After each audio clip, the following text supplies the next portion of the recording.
Если бы вы увидели пророка, что бы пожелали ему сказать? Я бы целовал ему ноги. А что сказать? Да буду я жертвой ради тебя. Да буду я жертвой. Пусть Аллах будет доволен вами. Я бы руки целовал, сказал бы, какое счастье, что ты есть. Я была бы сильно взволнована. Я бы сказала, как сильно его люблю. Я бы все хотела ему рассказать. Я бы не смогла свободно разговаривать. Целовала бы ему руки, наверное.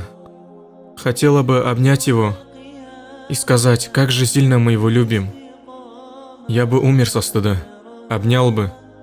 Я бы упал к его ногам и начал плакать. Я бы обнял его. Я поцеловал бы его. Да что бы только не сделал ради него. Попросил бы заступничества.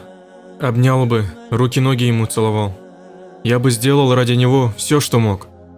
Что бы ни пожелал, я бы собой пожертвовал. Постеснялись бы. Просила бы заступничества. Я бы попросила, чтобы он сделал дуа, чтобы Аллах был доволен нами. Я не знаю, мне трудно подбирать слова. Да станут мои родители жертвой ради тебя. Я бы не смогла разговаривать. Он столько красивого оставил нам. Я бы не смогла ничего сказать. Хотела бы обнять его,